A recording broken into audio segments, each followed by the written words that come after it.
ಸಂಗಮದಲ್ಲಿ ಸೆಕ್ಯೂರಿಟಿ ಇವತ್ತಿನವರೆಗೂ ಕೂಡ ಹೇಗಿದೆ ಗೊತ್ತಾ? ಇದೇ ಇವತ್ತಿನ ಮಹಾಕುಂಭ ಮಹಾಪರ್ವ. ನಾನು ರಂಜಿತ್ ಶ್ರೀಯಾರ್.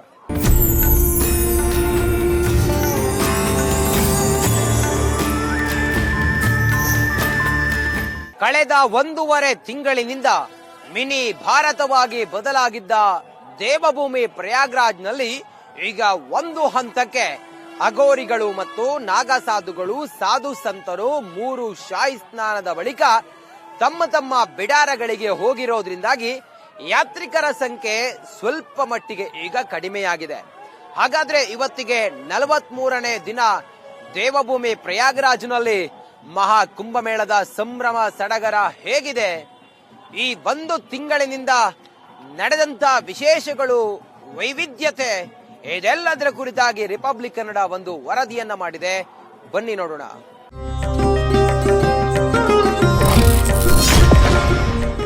ವಿಶ್ವಗೆದ್ದ ಸನಾತನ ಸಂಭ್ರಮದ ತೆರೆಗೆ ಕ್ಷಣಗಣನೆ. ಮಹಾಕುಂಭ ಸಂಪನ್ನಕ್ಕೆ 5 ದಿನ ಮಾತ್ರವಷ್ಟೇ ಬಾಕಿ.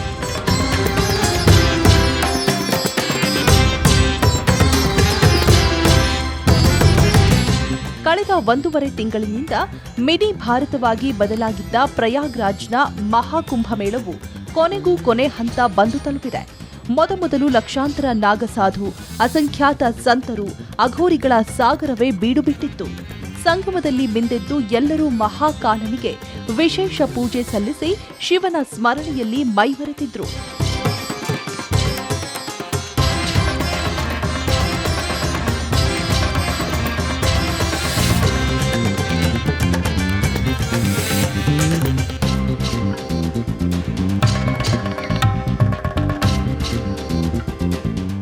ಇನ್ನು ದೇಶದಾದ್ಯಂತ ಲೆಕ್ಕವಿಲ್ಲದಷ್ಟು ಜನರು ಪ್ರಯಾಗ್ರಾಜ್ಗೆ ಭೇಟಿಯನ್ನ ನೀಡಿ ಪುಣ್ಯ ಸ್ನಾನವನ್ನ ಮಾಡಿದ್ದಾರೆ.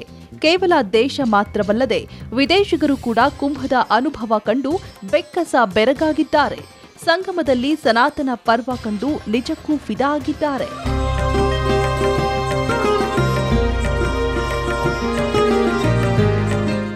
ಪ್ರಯಾಗ್ರಾಜ್ನ ಮಹಾಕುಂಭಮೇಳ ಆರಂಭವಾಗಿ ಇಂದಿಗೆ 41 ದಿನಗಳೇ ಕಳೆದಿದ್ದು, ಕುಂಭಮೇಳ ಸಂಪನ್ನಕ್ಕೆ ಇನ್ನೇನು ಕೇವಲ 5 ದಿನಗಳು ಮಾತ್ರ ಬಾಕಿ ಉಳಿದಿವೆ.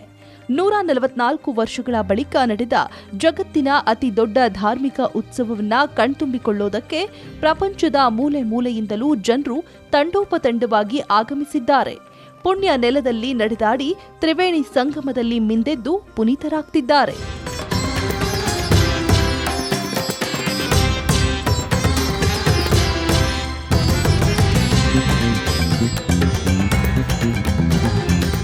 ಮಹಾಕುಂಭದ ಮತ್ತೊಂದು ವಿಶೇಷತೆ ಅಂದ್ರೆ ಜನವರಿ 13ರಂದು ಆರಂಭಗೊಂಡಿದ್ದ ಕುಂಭಮೇಳವು ಮಹಾಶಿವರಾತ್ರಿಯಂದೇ ಸಂಪನ್ನಗೊಳ್ತಾ ಇರೋದು ಎಲ್ರಿಗೂ ಅಚ್ಚರಿ ಮೂಡಿಸಿದೆ. ಶಿವರಾತ್ರಿ ಅಂದರೆ ಶಿವನಿಗೆ ಸಮರ್ಪಿತವಾದ ದಿನದಂದೇ ಈ ಧಾರ್ಮಿಕ ಉತ್ಸವಕ್ಕೆ ತೆರೆ ಬೀಳಲಿದೆ.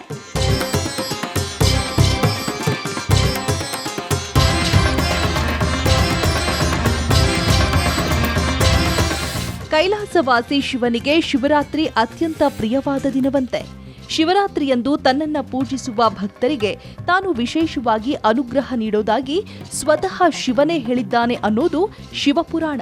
ಇನ್ನು ಚತುರ್ದಶಿಯ ರಾತ್ರಿಯೇ ಶಿವ ಪಾರ್ವತಿಯನ್ನ ವರಿಸಿದ್ದನಂತೆ. ಹೀಗಾಗಿ ಶಿವರಾತ್ರಿ ದಿನ ದೇವಾನುದೇವತೆಗಳೆಲ್ಲರೂ ಜಾಗರಣೆ ಮಾಡಿ ಶಿವ ಪಾರ್ವತಿಯನ್ನ ಪೂಜಿಸ್ತಾರಂತೆ.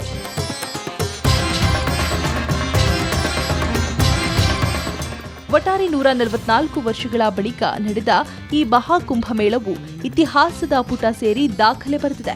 ಕೇವಲ ಪುಸ್ತಕ ಪುರಾಣಗಳಲ್ಲಿ ಕೇಳಸಿಗ್ತಾ ಇದ್ದ ಜನರಿಗೆ ಕಣ್ಣ ಮುಂದೆಯೇ ನಡೆದ ಈ ಸನಾತನ ಹಬ್ಬ ನಿಜಕ್ಕೂ ಇದೊಂದು ವಿಸ್ಮಯವೇ ಸರಿ.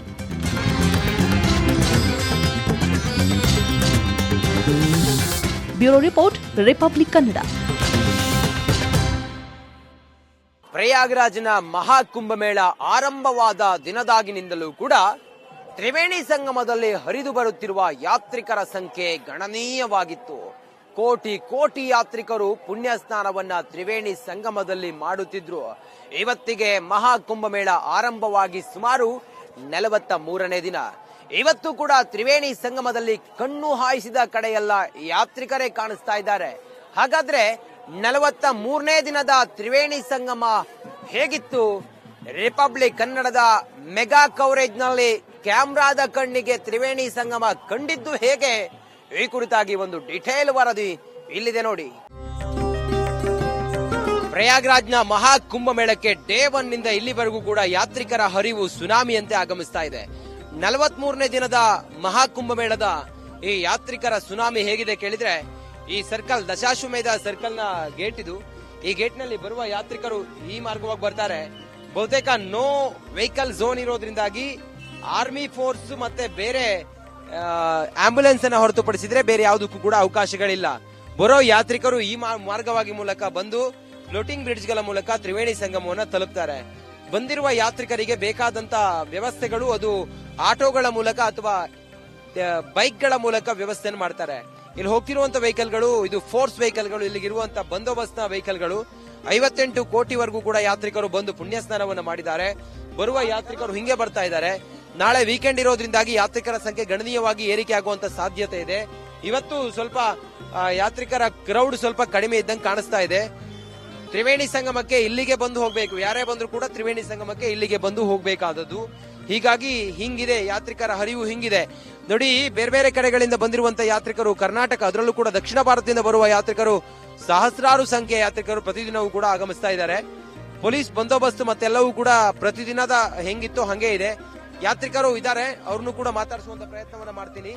ಬೇರೆ ಬೇರೆ ಕಡೆಗಳಿಂದ ಬಂದಿರುವಂತಹ ಯಾತ್ರಿಕರು, ಅವರನ್ನ ಮಾತಾಡಿಸುವಂತ ಪ್ರಯತ್ನವನ್ನು ನಾನು ಮಾಡ್ತಾ ಹೋಗ್ತೀನಿ. ಸದ್ಯಕ್ಕೆ ಕ್ರೌಡ್ ಅಂತೂ ಪ್ರತಿದಿನದಂತೆ ಇವತ್ತು ಕೂಡ ಹಂಗೆ ಇದೆ ನೋಡಿ. ಇವರೆಲ್ಲರೂ ಕೂಡ ಬೆಂಗಳೂರಿನಿಂದ ಬಂದಿದ್ದಾರೆ.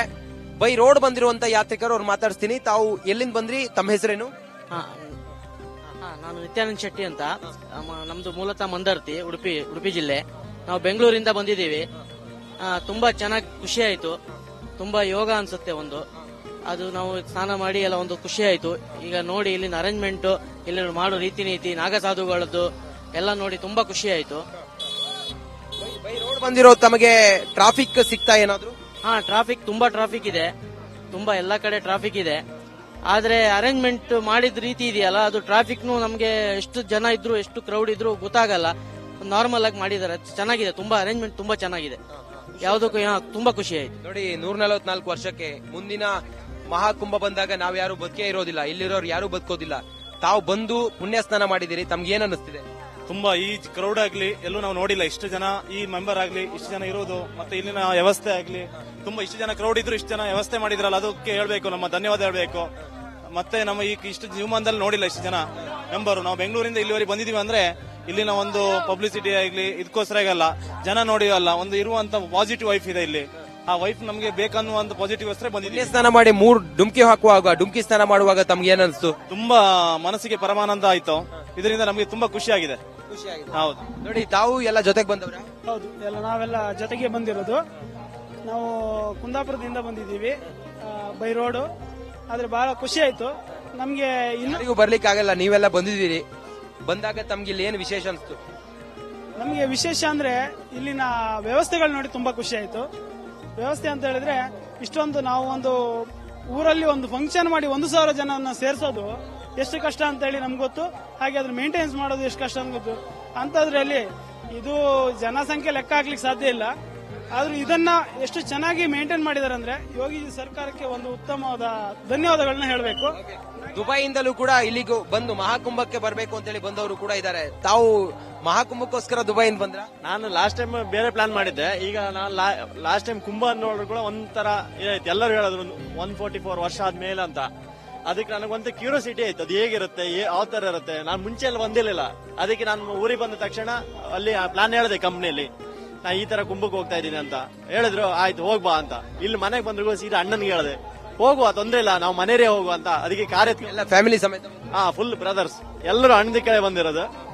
ಇಲ್ಲಿ ಬರೋರಿಗೆ ಒಂದು ಸಜೆಷನ್ ಏನಂದ್ರೆ, ಲಾಂಗ್ ಬೈ ರೋಡ್ ಬರೋರಿಗೆ ಸೇಫ್ ಆಗಿ ಬನ್ನಿ. ಅಂದ್ರೆ ನಾನು ಸಾಕಷ್ಟು ಕಡೆ ಎಕ್ಸ್ಟೆಂಡ್ ಕಡೆ ನೋಡ್ ಬಂದೆ. ಬ್ಯಾಗ್ ಎಲ್ಲ ಜಾಸ್ತಿ ತಗೊಂಡ್ ಬರಬೇಡಿ. ಬ್ಯಾಗ್ ಏನು ಬೇಡ, ನೈಟ್ ಡ್ರೆಸ್ ಆಗಿ ಮೊದಲು ಸಾಕು. ಇಲ್ಲಿಗೆ ಒಂದು ಹಾಕೊಳ್ಳೋಕೆ ಒಂದು 8 ಜೊತೆ ಬಟ್ಟೆ ಸಾಕು, ಬೇರೆ ಏನು ಅವಶ್ಯಕತೆ ಇಲ್ಲ. ಮಾಡಿ ಆಯ್ತಾ. ಬರೋರು ಹುಷಾರಾಗಿ ಬನ್ನಿ, 2 ದಿನ ಜರ್ನಿ ಇರುತ್ತೆ, ಟೇಕ್ ಕೇರ್ ಮಾಡಿ ಅಂತೇಳಿ ಹೇಳ್ತಾ ಇದ್ದಾರೆ. ಬರೋರು ನೈಟ್ ಡ್ರೆಸ್ ನಲ್ಲಿ ಬಂದ್ರೆ ಉತ್ತಮ. ಊಟ ತಿಂಡಿಗೆಲ್ಲ ಸ್ವಲ್ಪ ಸಮಸ್ಯೆ ಆಗುತ್ತೆ ಅನ್ನೋದನ್ನ ಹೇಳ್ತಾ ಇದ್ದಾರೆ. ಹಾಗೆ ರಿಪಬ್ಲಿಕ್ ಕನ್ನಡ ಚಾನೆಲ್ ನವರಿಗೆ ಒಂದು ತುಂಬು ಹೃದಯದ ಧನ್ಯವಾದಗಳು. ಯಾಕಂದ್ರೆ ಎಷ್ಟೋ ಜನ ಕರ್ನಾಟಕದಿಂದ ಬಂದವರಿಗೆ ಒಂದು ಇಲ್ಲಿ ಎಲ್ಲಿ ಬರಬೇಕು ಎಲ್ಲಿ ಹೋಗ್ಬೇಕು ಏನು ಗೊತ್ತಾಗಲ್ಲ, ಭಾಷೆ ಗೊತ್ತಾಗಲ್ಲ. ಹಿಂದಿ ಆದ್ರೆ ಎಷ್ಟು ಕರೆಕ್ಟಾಗಿ ಹಿಂದಿ ಯಾರು ಮಾತಾಡಲ್ಲ. ಸೊ ರಿಪಬ್ಲಿಕ್ ಕನ್ನಡದವರಿಗೆ ನನ್ನ ಕಡೆಯಿಂದಂತೂ ತುಂಬ ಹೃದಯ ಧನ್ಯವಾದಗಳು. ಹಾಗೆ ನಾನು ಒಬ್ಬನಿಗಲ್ಲ, ಇಷ್ಟು ತುಂಬಾ ಜನ ನಾನು ಕೇಳಿದೀವಿ. ರಂಜಿತ್ ಶಿರಿಯಾರ್ ಅವರಿದ್ದಾರೆ. ಕುಂಭಮೇಳಕ್ಕೆ ಹೋದ್ರೆ ನಮ್ಗೀಗ ಹೆಚ್ಚು ಕಮ್ಮಿ ಹೇಳ್ಬೇಕಂದ್ರೆ ಕುಂಭಮೇಳಕ್ಕೆ ಹೋಗೋದಂದ್ರೆ ರಿಪಬ್ಲಿಕ್ ಕನ್ನಡ, ರಂಜಿತ್ ಶಿರಿಯಾರ್, ಅದೆರಡು ನೆನಪಾಗತ್ತೆ ನಮ್ಗೆ. ಇನ್ನು ಬರೋರ್ಗೂ ಸಹ ಹೇಳ್ತಾ ಇದ್ದೀನಿ, ರಂಜಿತ್ ಶಿರಿಯಾರ್ ಅವ್ರನ್ನ ಕಾಂಟ್ಯಾಕ್ಟ್ ಮಾಡಿ. ತುಂಬಾ ಒಳ್ಳೆ ರೀತಿಯಲ್ಲಿ ಶಿಸ್ತಾಗಿ, ಯಾಕಂದ್ರೆ ಇಷ್ಟು ಶಿಸ್ತಾಗಿ ನಾವು ಬರ್ತೀವಿ ಅಂತ ನಾನೇ ಎಣಿಸ್ಕೊಂಡಿಲ್ಲ. Thank you Republic Kannada. Thank you thank you thank you thank you. ಇದು ನೋಡಿ ಯಾತ್ರಿಕರ ಸಂಭ್ರಮ, ಈ ಮಹಾ ಕುಂಭಮೇಳದಲ್ಲಿ ಅವರ ಸಂಭ್ರಮ. ಹಾಗೆ ಬಂದಿರೋರು ಯಾತ್ರಿಕರು ಆ ಮೂಲಕ ಒಂದು ದಿವ್ಯತೆ ಅನುಭೂತಿಯನ್ನು ಅನುಭವಿಸ್ತಾ ಇದ್ದಾರೆ. ತ್ರಿವೇಣಿ ಸಂಗಮದಲ್ಲಿ ಯಾತ್ರಿಕರು ಪುಣ್ಯ ಸ್ನಾನ ಮಾಡುವ ಮೂಲಕ, ದಿವ್ಯ ಸ್ನಾನದ ಮೂಲಕ ಪಾವಿತ್ರ್ಯತೆಯನ್ನ ಅನುಭವಿಸುತ್ತಿದ್ದಾರೆ. ತರ್ಪಣಗಳನ್ನ ಬಿಡುವ ಮೂಲಕ ತಮ್ಮನ್ನ ಅಗಲಿರುವವರ ಮೋಕ್ಷಕ್ಕಾಗಿ ಬೇಡಿಕೊಳ್ತಾ ಇದ್ದಾರೆ. ಹಾಗಾದ್ರೆ ಪ್ರತಿದಿನವೂ ಕೂಡ ತ್ರಿವೇಣಿ ಸಂಗಮದಲ್ಲಿ ಪುಣ್ಯ ಸ್ನಾನ, ಅದ್ರ ಜೊತೆಗೆ ಯಾತ್ರಿಗಳು ಆ ಸಂದರ್ಭದಲ್ಲಿ ಮಾಡುವಂತಹ ಪೂಜೆ ಪರಿಪಾಟಲು ಏನು, ತ್ರಿವೇಣಿ ಸಂಗಮದಲ್ಲಿ ಯಾತ್ರಿಗರ ಆ ಪೂಜೆ ಹೇಗಿರುತ್ತೆ ಅನ್ನೋದರ ಒಂದು ವರದಿ ಇಲ್ಲಿದೆ ನೋಡಿ. ದೇವಭೂಮಿ ಪ್ರಯಾಗರಾಜನ ಪುಣ್ಯವಾದ ತ್ರಿವೇಣಿ ಸಂಗಮದಲ್ಲಿ ನಾವಿದ್ದೀವಿ ನೋಡಿ. ಇವತ್ತು 43ನೇ ದಿನ, ಪ್ರಯಾಗರಾಜನ ಮಹಾಕುಂಭಮೇಳ ಆರಂಭವಾಗಿ 43ನೇ ದಿನ. ಇವತ್ತು ಕೂಡ ಯಾತ್ರಿಕರ ಹರಿವು ಹೆಂಗಿದೆ, ಅದ್ರ ಜೊತೆಗೆ ಯಾತ್ರಿಕರು ಪುಣ್ಯವಾದ ಈ ದೇವಭೂಮಿಯ ತ್ರಿವೇಣಿ ಸಂಗಮದಲ್ಲಿ ಸ್ನಾನವನ್ನ ಮಾಡ್ತಿರೋದು ನೋಡಿ. ನೋಡಿ, ಯಾರೇ ಕೂಡ ಬೋಟ್ ನಲ್ಲಿ ಬಂದ್ರು ಕೂಡ ಅದೇ ತ್ರಿವೇಣಿ ಸಂಗಮದ ಆ ಸಂಗಮ ಪಾಯಿಂಟ್ ಅಂತಿದೆಯಲ್ಲ, ತ್ರಿವೇಣಿ ಸಂಗಮದ ಪಾಯಿಂಟ್ ಅಲ್ಲಿಗೆ ಬರ್ತಾರೆ. ಬಹುತೇಕ ಜನ ನಾವು ಬೋಟ್ ನಲ್ಲಿ ಹೋಗಿಲ್ಲ, ನಾವು ತ್ರಿವೇಣಿ ಸಂಗಮಕ್ಕೆ ಹೋಗಿಲ್ವೇನೋ ಅಂತ ಅನ್ಕೋತಾರೆ. ಆದ್ರೆ ಎಕ್ಸಾಕ್ಟ್ ಆಗಿ ವಿಚಾರ ಏನು ಅಂತ ಕೇಳಿದ್ರೆ, ಆ ಕಡೆ ಕಾಣಿಸ್ತಾ ಇರುವಂತಹ ಘಾಟ್ ಅದು ಅರೈಲ್ ಘಾಟ್. ಅರೈಲ್ ಘಾಟ್ ನ ಮೂಲಕ ತ್ರಿವೇಣಿ ಸಂಗಮಕ್ಕೆ ಬೋಟ್ ನ ಮೂಲಕ ಬಂದು ಇಲ್ಲಿ ಸ್ನಾನವನ್ನು ಮಾಡ್ತಾರೆ. ಎಲ್ಲರೂ ಕೂಡ ನೇರವಾಗಿ ತ್ರಿವೇಣಿ ಸಂಗಮಕ್ಕೆ ಬಹುತೇಕ ಜನ ಬರೋದ್ರಿಂದಾಗಿ, ಅಥವಾ ಸಾಧು ಸಂತರು ತ್ರಿವೇಣಿ ಸಂಗಮದಲ್ಲೇ ಸ್ನಾನ ಮಾಡ್ತಾರೆ ನೋಡಿ. ಇದೇ ಸಂಗಮದಲ್ಲೇ, ತ್ರಿವೇಣಿ ಸಂಗಮದಲ್ಲೇ ಸಾಧು ಸಂತ ಸ್ನಾನ ಮಾಡ್ತಾರೆ. ಬೋಟ್ ನಲ್ಲಿ ಹೋಗ್ಬೇಕು ಅನ್ಕೊಂಡವರು ಅರೈಲ್ ಘಾಟ್ ಬಂದು ಬೋಟ್ ನಲ್ಲಿ ಬರ್ತಾರೆ. ಆ ಕಡೆಗೆ ಸರಸ್ವತಿ ಘಾಟ್ ಇದೆ ನೋಡಿ. ಸರಸ್ವತಿ ಘಾಟ್ ನಲ್ಲಿ ಬೋಟಿಂಗ್ ಮಾಡೋದಾದ್ರೆ ನಿಮಗೆ ಅಲ್ಲಿ ವ್ಯವಸ್ಥೆಗಳಿದಾವೆ. ಸರಸ್ವತಿ ಘಾಟ್ ನಲ್ಲಿ ಬೋಟಿಂಗ್ ಇದೆ. ಜನರು ಸರಸ್ವತಿ ಘಾಟ್ ನಲ್ಲಿ ಬೋಟಿಂಗ್ ಕೂಡ ಹೋಗಿ ತ್ರಿವೇಣಿ ಸಂಗಮಕ್ಕೆ ಬರಬಹುದು.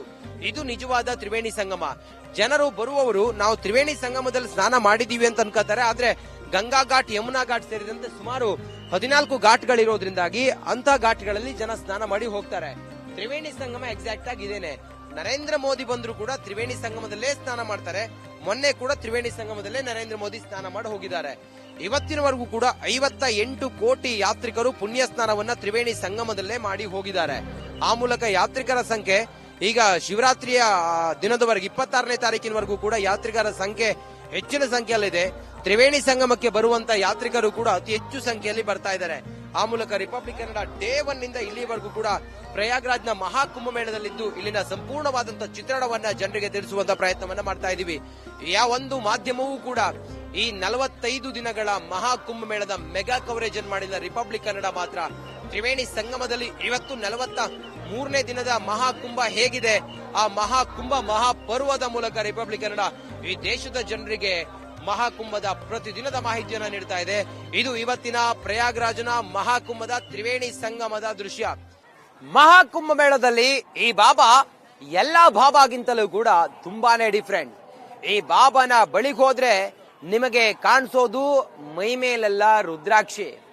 ಬರುವ ಭಕ್ತರನ್ನ ಬಹಳ ಪ್ರೀತಿಯಿಂದ ಮಾತನಾಡಿಸುವ, ಆಶೀರ್ವದಿಸುವ ಈ ಬಾಬಾ ಗೋರಕ್ಷಣೆಗಾಗಿ ಪಣ ತೊಟ್ಟಿದ್ದಾರೆ. ಬಂದಿರುವ ಭಕ್ತರಿಗೆ ಈ ಬಾಬಾ ರುದ್ರಾಕ್ಷಿಯನ್ನ ಕೊಡುವ ಮೂಲಕ ಆಶೀರ್ವದಿಸ್ತಾ ಇದ್ದಾರೆ. ಹಾಗಾದ್ರೆ ಈ ಬಾಬಾ ಯಾರು, ಈ ಬಾಬಾ ಅವರ ವಿಚಾರ ಏನು, ಈ ವರದಿ ನೋಡಿ. ದೇವಭೂಮಿ ಪ್ರಯಾಗ್ರಾಜ್ನಲ್ಲಿ ಇನ್ನೇನು ಕೆಲವೇ ದಿನಗಳು ಮಹಾಶಿವರಾತ್ರಿಗೆ ಇಡೀ ವಿಶ್ವವೇ ಕಾಯುತ್ತಿದೆ. ಮಹಾಶಿವರಾತ್ರಿಯನ್ನ ಬರಮಾಡಿಕೊಳ್ಳೋದಕ್ಕೆ ನಾನೀಗ ಜುನಾಗಢದ ಚೇತನ್ಗಿರಿ ಮಹಾರಾಜರ ಜೊತೆಗಿದ್ದೀನಿ. ಶಿವನ ಸ್ವರೂಪದಂತೆ ಕಾಣುವಂತ ಚೇತನ್ಗಿರಿ ಮಹಾರಾಜ್, ರುದ್ರಾಕ್ಷಿ ಬಾಬಾ ಅಂತ ಹೇಳಿ ಬಹಳ ಪ್ರಚಲಿತದಲ್ಲಿದ್ದಂತ ಬಾಬಾ ಅವ್ರನ್ನ ಮಾತಾಡಿಸ್ತೀನಿ. ಈ ಮಹಾಶಿವರಾತ್ರಿಯ ಬಗ್ಗೆ ಅವ್ರನ್ನ ಕೇಳೋಣ. ಬಾಬಾಜಿ ನಮೋ ನಾರಾಯಣ. ನಮೋ ನಾರಾಯಣ. ಗಜಾನನಂ ಭೂತಗಣಾದಿಸೇವಿತಂ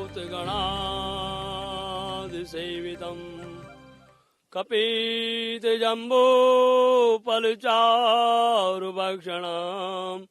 उमासुतं शोकविनाशकारं नमामि विघ्नेश्वरपादपङ्कजम्। गुरुर्ब्रह्मा गुरुर्विष्णु गुरुर्देवो महेश्वरा गुरुर्साक्षात् परब्रह्म तस्मै श्री गुरुवे नमः। ध्यानमूलं गुरुर्मूर्ति पूजामूलं गुरुपदाम् मंत्रमूलं गुरुर्वाक्ये मोक्षमूलं गुरुकृपा। ओम नमः शिवाय। ओम नमः शिवाय। बाबा कैसा चल रहा है बाबा महाकुंभ अंतिम हंत में? ये दिव्य महाकुंभ 144 साल के बाद में ये आया हुआ है। इसमें इसका महत्व किसी कारण से बड़ा, ये सुमति अमावस्या आने के कारण, वह सुमति अमावस्या का पर्व आने के कारण इसका महत्व और हजार ऐश्वर्य के यज्ञ के बराबर इसका पुण्य और बढ़ गया। महाशिवरात्रि का विशेष पूजा परिकर पूरा कैसे होता है बाबा? गजा गाई हे गणपति जगवंदन शंकर सुवन भवानी के नंदन सीध सदन गज वदन विनायक कृपा सिंधु सुंदर सबलायक मोदुक प्रिय मोदो मंगल दाता विद्यावारिधि बुद्धि विदाता मांगत तुलसीदास करि जोरे बसई राम सिया मानस मोरे बसई राम सिया ಮಾನಸ ಮೋರೆ.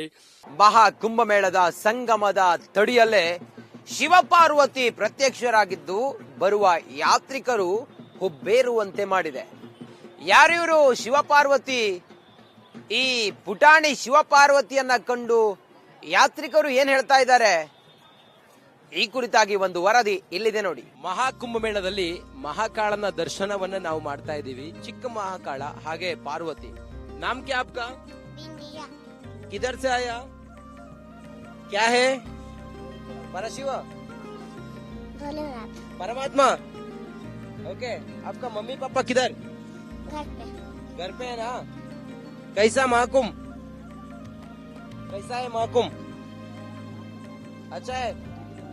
आपका नाम क्या है? बिंदिया। आपका पार्वती है? पार्वती अवतार आप? हिंदू। हाँ? हिंदू। हिंदू। किधर से आए आप? एक पप्पी दे रहा हूँ। पप्पी ನೋಡಿ, ಪರಶಿವ ಮತ್ತೆ ಪಾರ್ವತಿ ಇವರಿಬ್ರು ಕೂಡ ಮಹಾಕುಂಭಕ್ಕೆ ಬರುವ ಯಾತ್ರಿಕರಿಗೆ ಚಿಕ್ಕ ಮರಿ ಪಾರ್ವತಿ ಮರಿ ಶಿವ ಇಬ್ರು ಕೂಡ ದರ್ಶನವನ್ನ ಕೊಡೋದ್ರ ಜೊತೆಗೆ ಎಲ್ರಿಗೂ ಕೂಡ ಎಲ್ಲರನ್ನೂ ಕೂಡ ರಂಜಿಸ್ತಾ ಇದ್ದಾರೆ. ಈ ವೇಷದಲ್ಲಿರುವಂತ ಈ ಮಕ್ಕಳ ಹೆಸರು ವಿಂದ್ಯಾ ಅಂತೆ. ಇವ್ರ ಅಪ್ಪ ಅಮ್ಮ ಮನೆಯಲ್ಲಿದ್ದಾರಂತೆ. ಯಾತ್ರಿಕರು ಇವ್ರ ಜೊತೆಯಲ್ಲಿ ಫೋಟೋ ಕ್ಲಿಕ್ಕಿಸ್ಕೊಳ್ತಾ ಎಲ್ಲರನ್ನ ಪ್ರೀತಿಯಿಂದ ಮಕ್ಕಳು ಬರಮಾಡಿಕೊಳ್ತಾ ಇದ್ದಾರೆ. ಇದು ತ್ರಿವೇಣಿ ಸಂಗಮದ ಸಮೀಪದಲ್ಲಿ ನಮ್ಗೆ ಕಾಣ್ತಾ ಇರುವಂತ ದೃಶ್ಯ. ಭಜನ್ ಕರ್ತಾ ಹೇ, ಏಕ್ ಶಿವ ಕಾ ಭಜನ್ ಕರ್ತಾ ಹೇ ಬಾಬಾ. ಭಜನ್ ಆತಾ ಆಪ್ಕೋ? ये क्या? ये पूरा क्या? माला। माला। मेकअप आपको कौन किया? Mummy papa? ಇದು ಮಕ್ಕಳು ಮಹಾಕುಂಭ ಮೇಳದಲ್ಲಿ ತ್ರಿವೇಣಿ ಸಂಗಮದಲ್ಲಿ ಕಾಣಿಸಿಕೊಂಡಿದ್ದು. ಮಹಾಕುಂಭದ ಇನ್ನಷ್ಟು ಮತ್ತಷ್ಟು ಮೊಗದಷ್ಟು ಮಾಹಿತಿಯನ್ನ ಕೊಡ್ತೀವಿ ಚಿಕ್ಕ ಬ್ರೇಕ್ ಆದ್ಮೇಲೆ. ಮಹಾಕುಂಭ ಮೇಳದಲ್ಲಿ ಅದೊಂದು ಘಟನೆ ಎಲ್ಲರಿಗೂ ಕೂಡ ಬರ ಸಿಡಿಲಿನಂತೆ ಬಡಿದಿತ್ತು. ಕಾಲ್ ತುಳಿತದಲ್ಲಿ 40 ಜನ ಮೃತಪಟ್ಟಿದ್ದು, ಇನ್ನೂ ಕೂಡ ಮಹಾಕುಂಭಮೇಳದ ಆ ಜನರ ಹರಿವು ಎಷ್ಟಿತ್ತು ಅನ್ನೋದನ್ನ ಊಹಿಸಿಕೊಳ್ಳೋದಕ್ಕೂ ಸಾಧ್ಯ ಇಲ್ಲ. ಇದರ ನಡುವೆ ಅದೇ ಕಾಲ್ ತುಳಿತವಾದ ಸ್ಥಳದಿಂದ ಸಂಗಮ ಘಾಟ್ನಿಂದ ರಿಪಬ್ಲಿಕ್ ಕನ್ನಡ 43ನೇ ದಿನ ಅಲ್ಲಿನ ಭದ್ರತೆ ಕುರಿತಾಗಿ ಒಂದು ವಿಶೇಷವಾದ ವರದಿಯನ್ನ ಮಾಡಿದೆ. ಪೊಲೀಸರು ಅಲ್ಲಿ ಬ್ಯಾರಿಕೇಡ್ ಗಳನ್ನ ಕಿತ್ತಾಕಿ ಪೊಲೀಸರು ಗೋಡೆ ರೀತಿಯಲ್ಲಿ ನಿಂತ್ಕೊಂಡು ಹೋಗುವವರಿಗೆ ಬರುವವರಿಗೆ ವ್ಯವಸ್ಥೆಗಳನ್ನ ಕಲ್ಪಿಸ್ತಾ ಇದ್ದಾರೆ. ಹಾಗಾದ್ರೆ ಇವತ್ತಿಗೆ ಕಾಲ್ ತುಳಿತ ಆದ ಜಾಗದಲ್ಲಿ ಹೇಗಿದೆ ಭದ್ರತೆ, ಈ ವರದಿ ನೋಡಿ. ದೇವಭೂಮಿ ಪ್ರಯಾಗರಾಜ್ನ ಮಹಾ ಕುಂಭಮೇಳದಲ್ಲಿ ಇನ್ನೇನು ಕೆಲವೇ ದಿನಗಳು ಮಾತ್ರ ಬಾಕಿ ಇದಾವೆ. 43ನೇ ದಿನ ಇವತ್ತು ದೇವಭೂಮಿ ಪ್ರಯಾಗರಾಜ್ನ ಪುಣ್ಯ ಸ್ನಾನ ಸಂಪೂರ್ಣವಾಗಿ ಅಖಾಡಗಳು ಖಾಲಿಯಾಗಿದ್ದಾವೆ. ಬರುವಂತ ಜನ ಸೀಮಿತವಾಗಿ ಪುಣ್ಯ ಸ್ನಾನಕ್ಕಾಗಿ ಬರ್ತಾ ಇದ್ದಾರೆ. ಹಾಗಾಗಿ ಬರುವ ಜನರ ಅನುಕೂಲಕ್ಕಾಗಿ ಅಥವಾ ತ್ರಿವೇಣಿ ಸಂಗಮವನ್ನ ಬಹುತೇಕ ಜನ ಬೇರೆ ಬೇರೆ ಘಾಟ್ಗಳಲ್ಲಿ ಹೋಗಿ ಸ್ನಾನ ಮಾಡ್ತಾರೆ. ಜನರ ಬೀಡ್ ಅಥವಾ ಜನಸಂಖ್ಯೆ ಹೆಚ್ಚಾದಂತ ಹಿನ್ನೆಲೆಯಲ್ಲಿ ಇಲ್ಲಿರುವಂತಹ ಪೊಲೀಸ್ ಫೋರ್ಸ್ ಏನಿದೆಯಲ್ಲ, ಪೊಲೀಸ್ ಫೋರ್ಸ್ ಬರುವ ಯಾತ್ರಿಕರಿಗೆ ಹಿಂಗ್ ಹೋಗ್ಬೇಕು ಅಂತೇಳಿ ಅಂತಿಮ ಹಂತದ ಈ ಜನಸಾಗರವನ್ನ ಕಂಟ್ರೋಲ್ ಮಾಡ್ತಿರೋದನ್ನ ತಾವು ಗಮನಿಸ್ತಾ ಇದ್ದೀರಿ. 43 ದಿನದ ನಂತರ ಕಾಲ್ತುಳಿತ ಆದಂತ ಜಾಗ ಇದು. ಕಾಲ್ತುಳಿತ ಆದಂತ ಜಾಗದಲ್ಲಿ ಪೊಲೀಸರು ಹೆಂಗೆಲ್ಲ ಬಿಗಿ ಬಂದೋಬಸ್ತನ್ನ ಮಾಡಿದ್ದಾರೆ ಅನ್ನೋದನ್ನ ಗಮನಿಸ್ತಾ ಇದ್ದೀರಿ. ಮಹಾಕುಂಭಮೇಳದಲ್ಲಿ ಅತಿ ಹೆಚ್ಚು ಕರ್ನಾಟಕದಿಂದ ಬಂದಿರುವಂತ ಯಾತ್ರಿಕರಿದ್ದಾರೆ. ಕಣ್ಣು ಹಾಯಿಸಿದ ಕಡೆಯೆಲ್ಲ ಕನ್ನಡದ ಸಿಂಚನ ನಮಗೆ ಕಾಣಿಸ್ತಾ ಇದೆ. ಕರ್ನಾಟಕದ ಆಚಾರ ವಿಚಾರ ಸಾಹಿತ್ಯ ಸಂಸ್ಕೃತಿಯನ್ನ ಬಿಂಬಿಸೋದಕ್ಕೆ ಕನ್ನಡಿಗರು ಮಹಾಕುಂಭಮೇಳದಲ್ಲಿ ಬಂದು ಹೆಚ್ಚಿನ ಸಂಖ್ಯೆಯಲ್ಲಿ ಇಲ್ಲಿ ಇದ್ದಾರೆ. ಕೈಯಲ್ಲಿ ತ್ರಿಶೂಲವನ್ನ ಹಿಡಿದು ವೀರಭದ್ರನ ಯಶೋಗಾಥೆಯನ್ನ ಇಲ್ಲಿರುವಂತ ಯಾತ್ರಿಕರಿಗೆ ತಿಳಿಸ್ತಾ ಇರುವಂತ ಇವರೆಲ್ಲರೂ ಕೂಡ ಕನ್ನಡಿಗರು, ಬೀದರ್ನಿಂದ ಬಂದಿರೋರು. ಈ ವರದಿ ನೋಡಿ. ವೀರಭದ್ರ ಕುಣಿತ ಹಿಂಗಿರುತ್ತೆ ನಮ್ಮ ಕರ್ನಾಟಕದ ವೀರಭದ್ರ ಕುಣಿತ. ಬರ್ರಿ ಬರ್ರಿ ಬರ್ರಿ. ನಮ್ಮ ಶ್ರೀ ವೀರಭದ್ರ ದೇವರು ದಕ್ಷಿಣ ಯಜ್ಞಕ್ಕೆ ಬಂದಾಗ ಸೂರ್ಯನಂತೆ ಹೊಳೆತ್ತನು. ಆಗ ನಮ್ಮ ಶ್ರೀ ವೀರಭದ್ರನು ಮೀಸೆಯನ್ನ ಒಡಮುರುತ್ತ 68 ಕೋಟಿ ರಾಕ್ಷಸರನ್ನು ಕಂಗಣ್ಣಿಂದ ಸುಟ್ಟು ಬೂದಿ ಮಾಡಿದನು. ಆ ಬೂದಿಯನ್ನು ಎಲ್ಲವುಗಳನ್ನು ಮುರಿಯುತ್ತಾ ಆಗ ನಮ್ಮ ಶ್ರೀ ವೀರಭದ್ರನು ಆ ರಾಕ್ಷಸರನ್ನು ಸಂಹಾರ ಮಾಡಿದನು. ಆಗ ನಮ್ಮ ಶ್ರೀ ವೀರಭದ್ರನಿಗೆ ಅಷ್ಟಾದರೂ ಸಿಟ್ಟ ಇಳಿಯಲಿಲ್ಲ. ಆಗ ನಮ್ಮ ವೀರಭದ್ರನು ಆ ರಾಕ್ಷಸರ ತಲೆಯನ್ನು ತೆಗೆದು ಗುಗ್ಗಳ ಕೊಡವನ್ನಾಗಿ ಮಾಡಿದನು. ಆ ಸಲ್ಮನ ಕಾಳಿಂಗರದ ಕಡೆ ವೀರಭದ್ರ. ಕನ್ನಡಿಗರ ಆ ಕಂಪನವನ್ನ ಇಡೀ ದೇಶಕ್ಕೆ, ವಿಶ್ವಕ್ಕೆ, ಇಡೀ ಕನ್ನಡಿಗರಿಗೆ ತೆರೆದಿಡುವಂತ ಪ್ರಯತ್ನವನ್ನ ಮಾಡಿದ್ದೀವಿ. ನೋಡ್ತಾ ಇರಿ ರಿಪಬ್ಲಿಕನ್ನ. ಇದು ನಿಮ್ಮ ಧ್ವನಿ.